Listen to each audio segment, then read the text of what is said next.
আসসালামু আলাইকুম ওয়া রাহমাতুল্লাহ। সুপ্রিয় দর্শক, আমন্ত্রণ জানাচ্ছি আপনাদের আরটিভির নিয়মিত আয়োজন দি অ্যারিস্টোক্র্যাট নিবেদিত ইসলামিক অনুষ্ঠান আলোর পথে।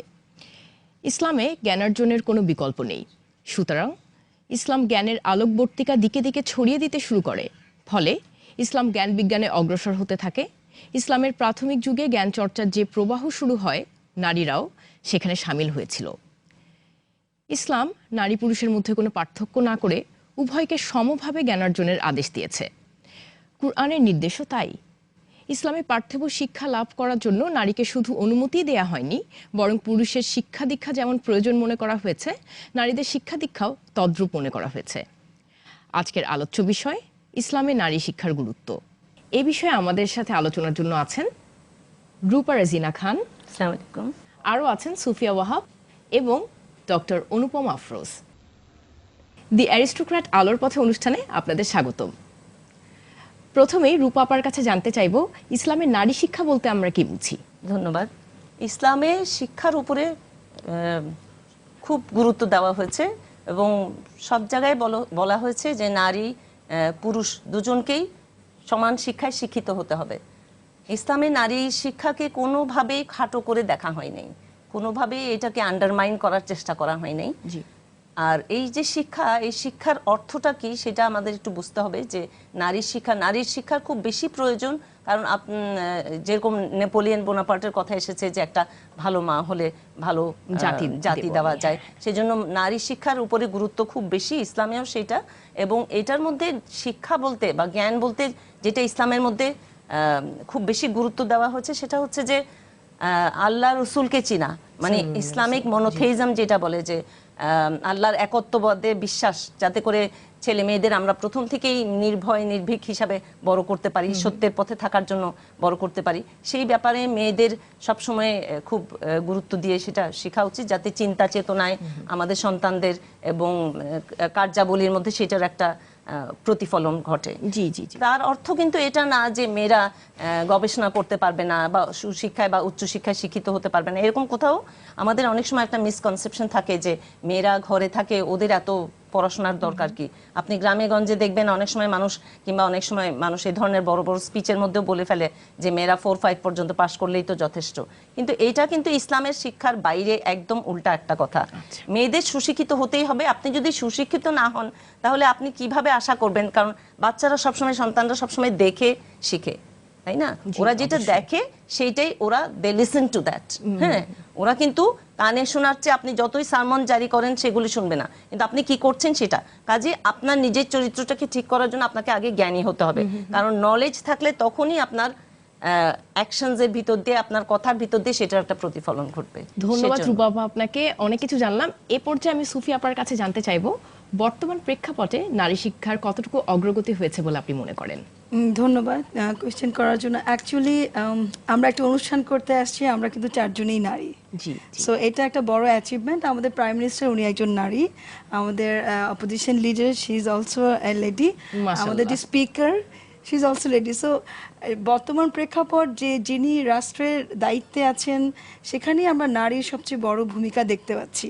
আর প্রেক্ষাপটে নারীর, অফকোর্স আমাদের অনেক এনজিও এসছে যেখানে নারীদের মফস্বল জায়গায় গিয়ে গিয়ে ছোট ছোট নারীদেরকে শিক্ষায় শিক্ষিত করার জন্য নারীরা অনেকখানি এগিয়ে এসছে, যেটা আমাদের ছোটবেলায় আমরা কখনো দেখিনি।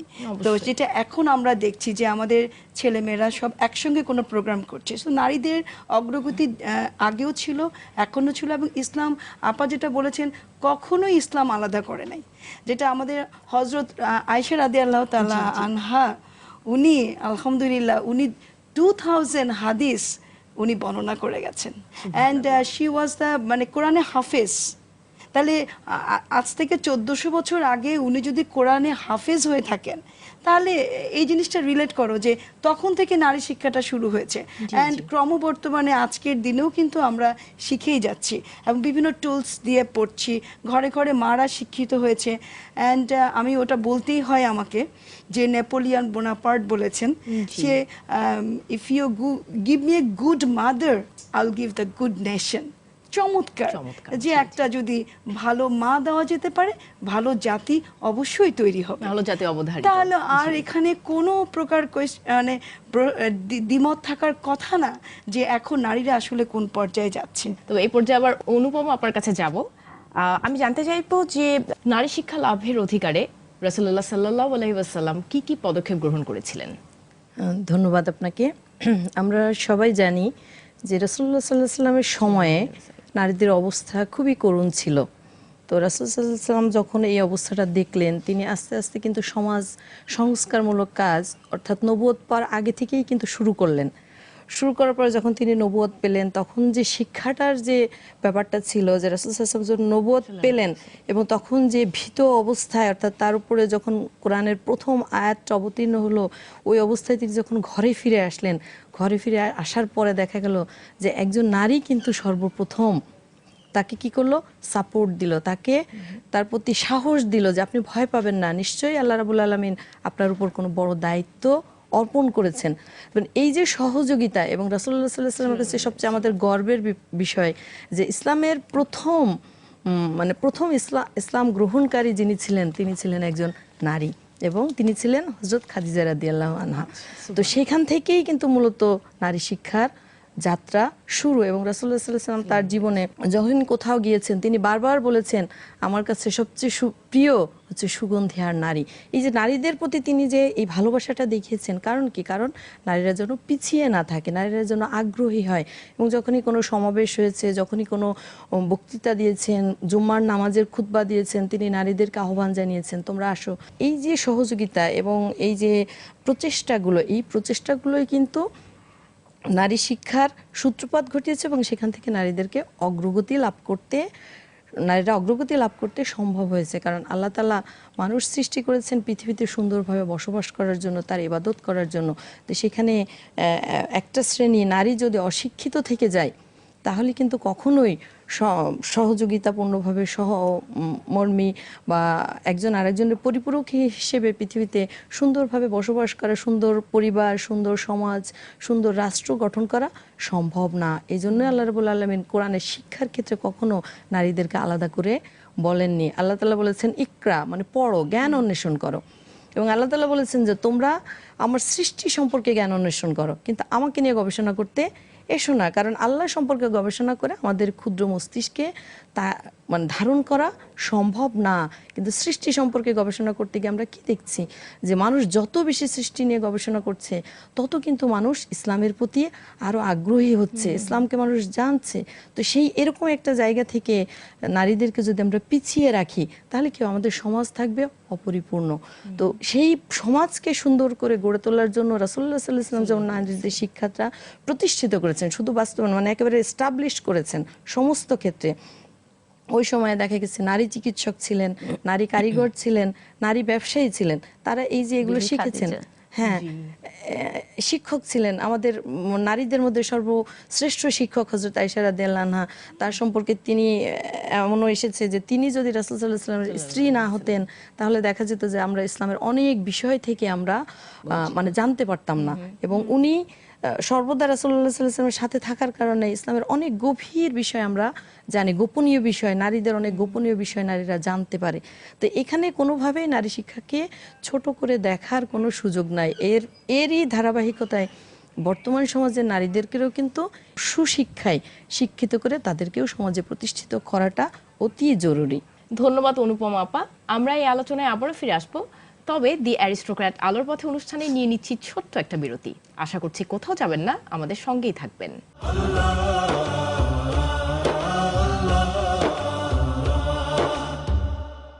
বিরতির পর আবারও আমন্ত্রণ, আপনারা দেখছেন দি অ্যারিস্টোক্র্যাট নিবেদিত ইসলামিক অনুষ্ঠান আলোর পথে। এবারে সুফি আপনার কাছে জানতে চাইবো, সুষ্ঠু ও সুশৃঙ্খল জাতি গঠনে নারী শিক্ষার প্রয়োজনীয়তা কতটুকু, ইসলাম এই বিষয়ে কি বলে? অ্যাকচুয়ালি ইসলাম নারীকে 4টি মর্যাদায় সমন্বিত করেছেন।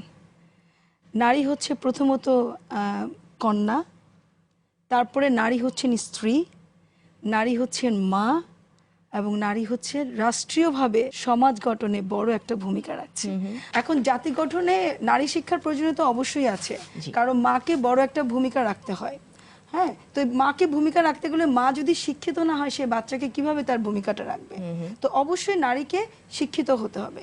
এখন এখানে একটা কথা কিন্তু বলা আছে যে can those who have knowledge and those do not have the alike. যার জ্ঞান আছে সে তো অন্যদের মতো না।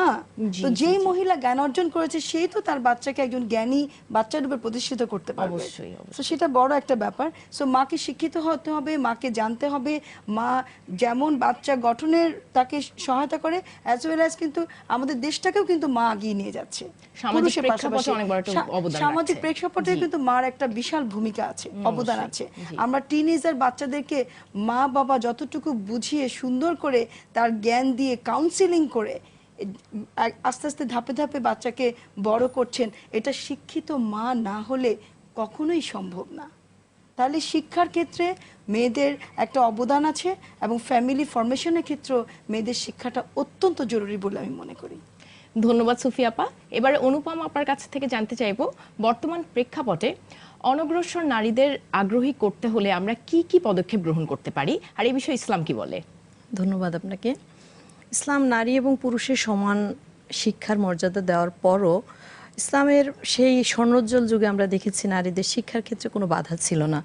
কিন্তু দিনে দিনে যখন ইসলাম বিস্তৃতি লাভ করেছে, ইসলামের মধ্যে কুসংস্কার, ইসলামের মধ্যে বিভিন্ন গ্রুপিং হয়েছে, দেখা গেছে যে ইসলামের অনেক বিষয়গুলোই কিন্তু ভুল ব্যাখ্যা হয়ে সমাজে প্রতিষ্ঠিত হয়ে গেছে। এবং এরই একটা ধারাবাহিকতা একটা পর্যায়ে এসে নারীদের এমন অবস্থা হয়েছিল, বিশেষ করে মুসলিম নারীরা, যে ঘরের বাইরে বের হতে পারবে না। শিক্ষা লাভ করা তো দূরের কথা, সূর্যের আলো দেখার মতো সৌভাগ্য তাদের ছিল না। তাদেরকে সারাদিন ঘরের মধ্যেই আবদ্ধ করে থাকতে হতো, এবং তাদের মূল উদ্দেশ্যই ছিল কি, ঘরকন্যার কাজ করা, এবং ঘরকন্যা কাজ করতে তারা বাধ্য ছিল। এটা খুব মানে 100-200 বছর জি, জি, জি। আগের কথা, অথবা আজ থেকে 1400 বছর অথচ 1400 বছর আগে ইসলাম নারী শিক্ষা প্রতিষ্ঠিত করেছে। জি, জি। কিন্তু 100-200 বছর আগে যখন আমরা দেখলাম যে সমাজে এই অবস্থা, তার মানে কি ইসলামের যে নারী শিক্ষার প্রতিষ্ঠার যে বিষয়টা, সেটা আসলে বাস্তবায়িত হয়নি, বরং ভুলভাবে আমাদের সমাজে বাস্তবায়িত হয়েছে।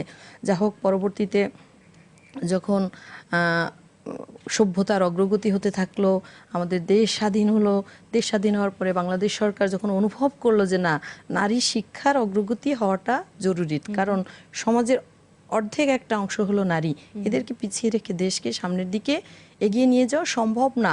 বাংলাদেশ সরকার কি করলো, বিভিন্ন পদক্ষেপ তারা গ্রহণ করলো। নারীদেরকে বিনা বেতনে অধ্যয়নের সুযোগ দিল, স্কুলে বিনা বেতনে বই প্রদান করলো, এবং প্রথমে কাবিখা নামে একটা কার্যক্রম সরকার চালু করেছিল, কাজের বিনিময়ে খাদ্য। অর্থাৎ ওইটার মূল কনসেপ্টটা ছিল এরকম যে কোনো কাজের বিনিময়ে খাদ্য, যেসব সমাজের মানুষরা কাজ করতে চাইতো না তাদেরকে কাজের প্রতি উদ্বুদ্ধ করা। ঠিক এরই পাশাপাশি স্কুলে বাচ্চাদের খাদ্যের ব্যবস্থা করা, যে বাচ্চাদেরকে স্কুলে পাঠাবে তাদের খাবারের ব্যবস্থা করা। কিছু কমপ্লিমেন্টারি গিফট হ্যাঁ, কমপ্লিমেন্টারি গিফটও ছিল। এর পরবর্তী এইভাবেই কিন্তু সরকার আস্তে আস্তে আস্তে অনগ্রসর যে নারী, দরিদ্র যে নারী, তাদেরকে মানে কিছু দিয়ে তাদের কাছ থেকে কিছু নেওয়ার চেষ্টা, অর্থাৎ তাদেরকে উপরে তোলার জন্য একটা প্রচেষ্টা। বর্তমান সমাজে আমরা দেখি প্রায় ডিগ্রি পর্যন্ত একজন নারী বিনা বেতনে অধ্যয়ন করতে পারে, স্কুলে সমস্ত বই তাকে ফ্রি দেওয়া হয়, এছাড়াও স্কলারশিপ দেওয়া হয় নারীদেরকে। তারপরেও দেখা যাচ্ছে যে আমাদের দেশের প্রায় মানে অর্ধেকেরও বেশি নারী এখনো শিক্ষা থেকে তার অনেক দূরে। এর অনেকগুলো কারণ আছে। অন্যতম কারণ হলো বাবা মার অসচেতনতা। অনেক বাবা মাই চায় না যে ছেলের মতো করে মেয়েকে মানুষ করতে। তাদের ধারণা মেয়েকে লেখাপড়া করাবো, কষ্ট করে অর্থ খরচ করে বিয়ে দিয়ে দিলেই তো সে চলে যাবে অন্যের ঘরে। এই যে মানসিকতা, এই মানসিকতাটাকে প্রথমে দূরীভূত করতে হবে। যে বাল্য বিবাহ একটা মেয়ে যখন কৈশোরে পদার্পণ করছে সাথে সাথে তাকে বিয়ে দিয়ে দেওয়া হচ্ছে, এটাও নারী শিক্ষার জন্য একটা বড় ধরনের প্রতিবন্ধকতা এবং এটাকে দূরীভূত করতে হবে। রাষ্ট্রীয়ভাবে নারীদেরকে নিরাপত্তা দিতে হবে। আজকাল দেখা যায় স্কুল পথে যেতে নারীরা অনেক সহিংসতার শিকার হয়, এই সহিংসতা থেকে তাদেরকে নিরাপত্তা দান করতে হবে। আরেকটা বিষয় খুব গুরুত্বপূর্ণ আমার কাছে মনে হয় যে আমাদের দেশে যারা অনগ্রসর নারী এবং যারা অগ্রসর নারী, যারা শিক্ষার সুযোগ পেয়েছে, এই দুইটা নারীর লাইফস্টাইল নিয়ে বিভিন্ন সেমিনার, সিম্পোজিয়াম, বিভিন্ন অনুষ্ঠান উপস্থাপন করে ওই অনগ্রসর নারীদেরকে বুঝিয়ে দেওয়া যে দেখো তোমরা শিক্ষা গ্রহণ না করার কারণে তোমাদের এই করুণ অবস্থা, অথচ যারা শিক্ষা গ্রহণ করেছে তারা কত সুন্দরভাবে লাইভ লিভ করছে, কত মর্যাদা নিয়ে তারা সমাজে বসবাস করছে। এই বিষয়গুলো যদি তাদের কাছে তুলে ধরা যায়, সর্বোপরি রাসূল সাল্লাল্লাহু আলাইহি ওয়াসাল্লাম বলেছেন প্রত্যেক মানুষের জন্য জ্ঞান অর্জন করা ফরজ, এই যে আবশ্যক একটা বিষয়, এটাকে বাস্তবায়ন করাটা খুবই জরুরি। তাহলেই কি হবে, সমানভাবে পুরুষের মতো করে একজন নারীও শিক্ষিত হতে পারবে এবং এর সুফল নারী পুরুষ সকলেই ভোগ করবে। অবশ্যই অনুপমা আপা, এবং এভাবেই আমাদের নারীরা অগ্রসর হয়ে যাবে। এবারে আমি রূপা আপার কাছে জানতে চাইবো, আমাদের বর্তমান প্রেক্ষাপটে আমরা সহশিক্ষাটাকে দেখি, তো ইসলামে এই বিষয়ে কি বলা আছে? আমি অ্যাজ এ লে পার্সন যতটুকু বলতে পারি সেটা বলতে পারি যে ইসলামের মধ্যে কিন্তু একটা পুরুষ একটা নারী একটা ঘরের মধ্যে অবস্থান করার কথা না। কাজেই শিক্ষাগত ইনস্টিটিউট যেগুলি আছে সেখানে যদি এই জিনিসটা মেনটেন করা হয়, এটা যদি ওয়াচ রাখা হয় সেটা খুব ভালো হয়। এটা একটা জিনিস। আর একটা জিনিস হলো যে অন্তত পক্ষে টিন এজ টাইমে, যে সময় ছেলেমেয়েরা খুব দুরন্ত থাকে, যে সময় ওদের অনেক বেশি জানার আগ্রহ থাকে, ওরা যদি একসাথে একেবারে খুব বেশি ক্লোজ হয়ে বড় হয় বা মানুষ হয়, তাহলে ওদের এই সময়টা যে আমাদের প্রোটেকশন দেওয়ার কথা ছিল সেই প্রোটেকশনটা অনেকটা শিথিল হয়ে যায়। সেজন্য আমার মনে হয় যে অন্তত পক্ষে টিন এজ সময়টাতে ওদের একটা মাঝখানে একটা ডিসটেন্স থাকা উচিত। যেটা হচ্ছে যে আমি একটু অ্যাড করতে চাই please. যে কোএজিশন বলতে যে একটা রুমের মধ্যে যদি এ পাশে ছেলে এ পাশে যদি মেয়ে থাকে, মাঝখানে যদি একটা ব্যারিয়ার থাকে, ইটস ওকে। কারণ আমাদের মহিলারা যখন নামাজে যাচ্ছেন আলাদা কিন্তু হচ্ছে, সো একটা ডিভিশন থাকলে ইটস ওকে। একটা রুমের মধ্যে টিচার পড়াচ্ছেন একবার এদিকে একবার এদিকে, একটু প্রবলেম দেখছি না আর কি। সোজা কথা ব্যারিয়ার থাকতে হবে ছেলে মেয়ের মাঝখানে। আমি এই জন্য বলছি, আর একটু অ্যাড করি, আমি এই জন্য বলছি যে অনেক সময় ছোটবেলা থেকে একসাথে বড় হতে হতে ওরা এত বেশি বন্ধু প্রতিম হয়ে যায়, একজন একজনের সাথে এত বেশি ক্লোজ হয়ে যায় যে ওরা অনেক সময় অনেক প্রাইভেট কথা, যেটা বলার কথা না একটা ছেলের একটা মেয়েকে, সেগুলিও বলে ফেলে বা সে ধরনের একটা প্রস্তাবও দিয়ে বসে। হ্যাঁ, এটা হয় কারণ ওরা ছোটবেলা থেকে যদি এইভাবে একসাথে মানুষ হয়, তখন ভাই বোনের মধ্যে যেরকম কোনো দূরত্ব থাকে না, বা ভাই বোনের বা পাড়া প্রতিবেশীর মধ্যে অনেক সময় যেরকম হয়, সেটা যেন না হয় আর কি। সেটার জন্য আমার মনে হয় যে টিন এজটা খুবই একটা সংবেদনশীল সময়। এই সময়ে সমাজের, বাবা মার, স্কুলের প্রত্যেকেরই দায়িত্ব আছে যে ওদের কিছুটা সেগ্রিগেশন মেনটেন করা। অনেক ধন্যবাদ রূপা আপা, চমৎকার আলোচনায় আমরা এতক্ষণ ছিলাম। অনুষ্ঠানের শেষ প্রান্তে চলে এসেছি আমরা। আজকের এই আলোচনায় অংশগ্রহণের জন্য আপনাদের সবাইকে অনেক অনেক ধন্যবাদ। সুপ্রিয় দর্শক, একটি দেশ বা জাতিকে উন্নতির পথে এগিয়ে নিয়ে যেতে নারী শিক্ষার অবদান অত্যন্ত গুরুত্বপূর্ণ। তৎকালীন সময়ে আয়েশা সিদ্দিকা রাদিয়াল্লাহু আনহা শুধু নারীদের নয়, পুরুষদেরও শিক্ষিকা ছিলেন। বিজ্ঞ আলোচকদের আলোচনায় আজকে আমরা এই বিষয়ে অনেক কিছু জানলাম। আশা করছি নারী শিক্ষা আরও অনেক অগ্রগামী হবে ইনশাআল্লাহ। আপনাদের সবাইকে আবারও শুভেচ্ছা জানিয়ে শেষ করছি আজকের দি অ্যারিস্টোক্র্যাট নিবেদিত আলোর পথে। সবাই ভালো থাকুন, সুস্থ থাকুন, আর টিভির সঙ্গেই থাকুন। আল্লাহ হাফেজ। আসসালামু আলাইকুম ওয়া রাহমাতুল্লাহি ওয়া বারাকাতুহু।